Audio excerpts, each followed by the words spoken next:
안녕하십니까, 진화관입니다. 지난번에 후각에 대해서 말씀드렸는데요. 보통 이제 맛을 알려면 미각부터 말하는데 저는 후각부터 말씀드렸습니다. 후각을 알고 나서 오늘 할 것은 미각인데 실제로 맛에 영향을 주고 있는 것은 시각도 중요하고 청각도 약간 의미가 있습니다. 촉각, 텍스처, 식감 중요하고 온도 감각도 반영이 되고 있고요. 그리고 내 몸 안에서 느끼는 감각도 굉장히 중요합니다. 그래서 여러 가지 감각에 대해서 좀 더 자세히 말씀드리려고 합니다. 자, 그래서 첫 번째 오늘 하려고 하는 내용은 과연 지난번에 말했던 후각이 중요한지 미각이 중요한지 그걸 말씀드리려고 하고 있고, 오미를 말씀드려야 되는데 오미 중에서는 단맛, 쓴맛, 짠맛, 감칠맛 이렇게 먼저 말씀드리겠습니다. 자, 미각은 사실은 생각보다 단순합니다. 왜냐하면 우리 혀가 있으면 이렇게 유두가 있고요. 유두를 보면은 미래라는 부분이 있어가지고 맛세포가 이렇게 여러 개가 모여 있습니다. 하나하나가 맛을 담당해서 이거 하나의 끝에 선모에가 여러 가지 맛세포가 수백 개 들어있죠. 그래서 우리가 보통 이제 수용성 물질이어야 됩니다. 작은 분자하고 그 물질이 여기에 닿게 되면 감각된 신호가 정기적으로 가게 된 첫 번째 경로가 고림노라는 지역이고요. 그 다음에 모든 감각이 전달되고 있는 시상을 거치고 그 다음에 맛의 판단을 하는 중추라고 할 수 있는 섬엽에서 맛을 판단을 합니다. 여기서는 이제 역겨움, 쾌감 이런 걸 상당히 많이 담당하고 있거든요. 판단을 하고 있으면 이제 우리 감각은 후각만 있는 게 아니라 미각, 촉각 다 있기 때문에 그들이 다 모이는 쪽이 안화, 전두, 피질이라는 데 모여서 여러 가지 감각이 모여서 아 이거 좋아요 그러면 여기서 거기 편도체 감정이 나오고 그 VT라는 지역에서 도파민이 나와서 맛이 결정되는 거죠. 이게 기본적인 경로고요. 다른 어떤 경로보다 깔끔하게 잘 정리가 되어 있습니다. 맛에 대해서는. 그래서 맛에 대해서 알아야 될 것은 맛은 5가지 뿐이다. 그래서 혀의 유두에 보면은 이런 유두가 분포는 다르지만 여기에 미래라는 것이 뒤쪽에 있는 쪽은 미래가 좀 많이 분포되어 있는 쪽에 돼 있고요. 앞쪽에 있는 것은 미래가 작게 되어 있는 쪽이 앞쪽에 있습니다. 옛날에 말했던 단맛 느끼고 쓴맛 느끼고 이건 틀린 내용이고요. 여기에 불균일하게 들어있지만 그래도 어느 정도까지는 골고루 들어있다. 그래서 맛 수용체 종류를 확인해 봤더니 감칠맛, 단맛 이게 수용체 형태가 거의 똑같습니다. 대조적인 게 쓴맛 요 세 가지 형태를 후각하고 똑같은 GPCR이라는 형태라고 하고요. 그 다음에 신맛과 짠맛은 직접 이온이 바로 들어가 버리는 채널형 수용체입니다.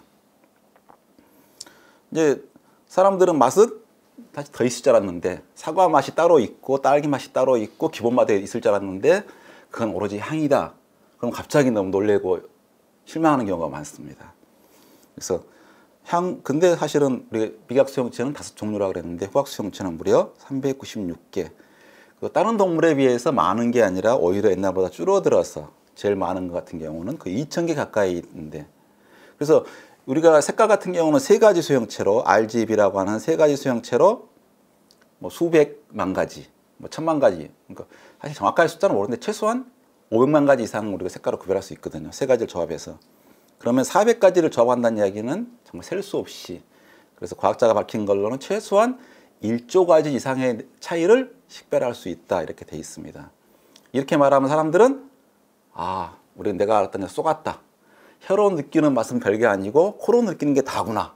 그래서 의미 부여할 때 미각에는 10% 부여하고 후각에다 90% 반영하는 경우가 있는데 그것도 사실 맞지 않습니다.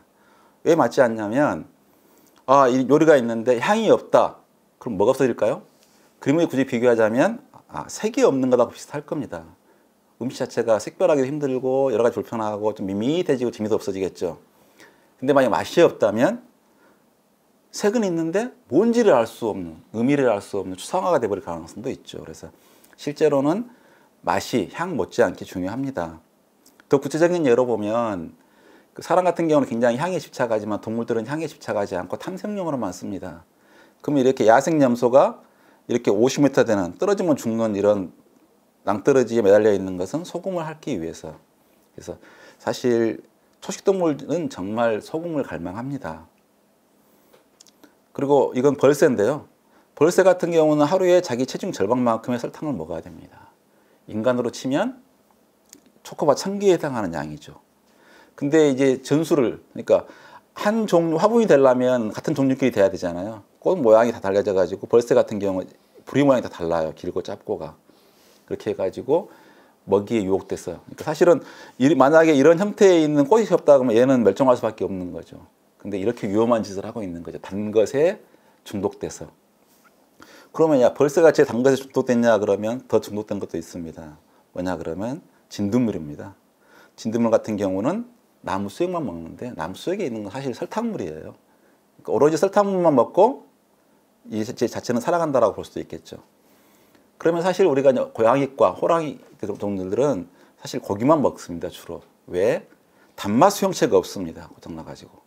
그러니까 사실은 고기를 먹다가 단맛 수용체가 고장났는지 단맛 수용체가 고장나서 고기만 먹는지 정확히 알 수는 없지만 지금 대부분 보면 단맛 수용체가 고장났다 보니까 고기만 먹게 되고, 그럼 고기에 적응해서 필요한 성분이 있어가지고 만약에 지금 고기를 안 주고 탄수화물 쪽으로 가버리면 얘는 질병에 걸려서 살 수가 없는 거죠.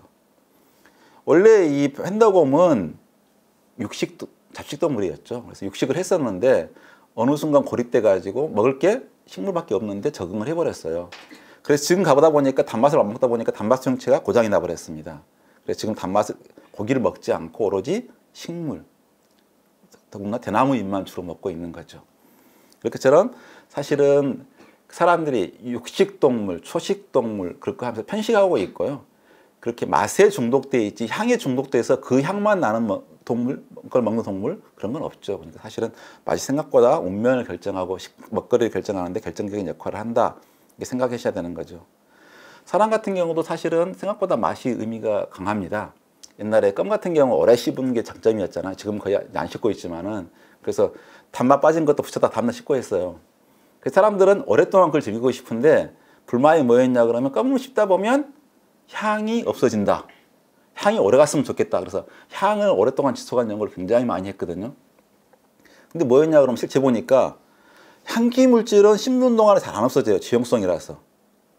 실제로 없어진 건 뭐였냐 그러면 단맛이 없어집니다. 이렇게.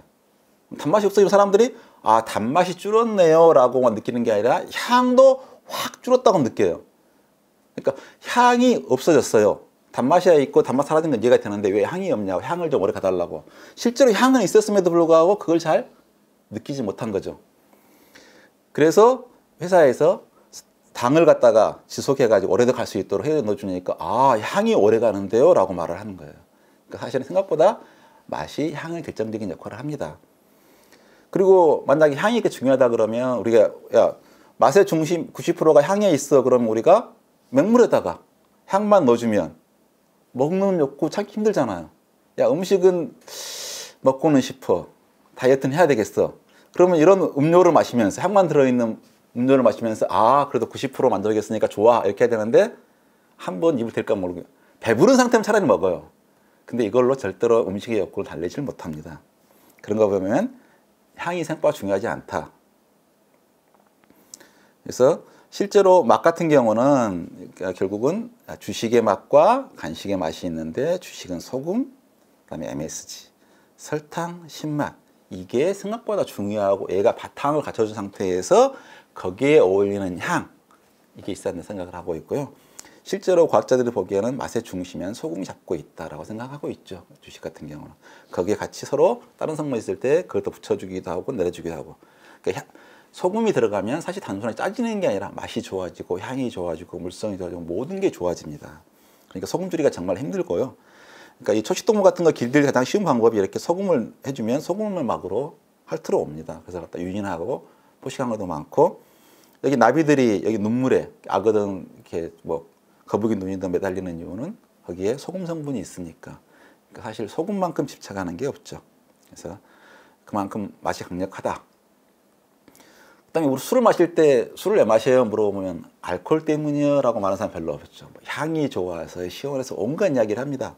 근데 본질은 알코올이죠. 뭐. 그래서 발효를 했다 그러면 결국 알코올이 만들어지거나 추산이 만들어지거나 젖산이 만들어지거나 하고 향은 정말 작은 양이 만들어집니다. 근데 사람들은 이제 그걸 먹을 핑계로 향을 찾는 거죠. 그래서 실제로 향기 성분을 술을 보면 제일 많은 게 압도적으로 많은 게 이건 맥주인데요. 맥주 같은 경우는 알코올이 좀 작아서 4%밖에 안 되는데 나머지 향기 물질은 정말 작습니다. 근데 알코올량은 굉장히 많아야 느낄 수 있는 거고 향기는 굉장히 작아야 느낄 수 있는데 사실은 향에 대한 절대적인 선호가 있는 건 아니거든요. 술을 먹고 싶은데 다른 핑계를 대는 거죠. 뭐 거기에 있는 온갖 향으로부터 나타나는 추억, 기억. 그러니까 똑같은 술을 먹으면 의미가 없을 텐데 다양한 술을, 다양한 종류를 결국은 보겠어요. 향 때문에 만들어진 즐거움에 빠져 있는 거죠. 그래서 사실은 일단 기본적으로는 하나하나가 소중하다 이 말씀을 드리려고 한 겁니다. 우리가 음식의 다양성을 중요한 거 0.1%라고 봤더니 향이 그 양의 숫자는 어마어마하게 많은 거였고 그래서 그 향이 다한 거라 생각해 봤더니 아니야. 우리가 잘못하고 있는 것은 설탕이 얼마나 막강한 물질인지 소금이 얼마나 중요하고 핵심적인 물질인지에 대한 가치를 몰랐던 것 이것이 있습니다. 그래서 지금부터 맛에 대해서 좀 더 하나하나 말씀드리겠습니다. 감사합니다.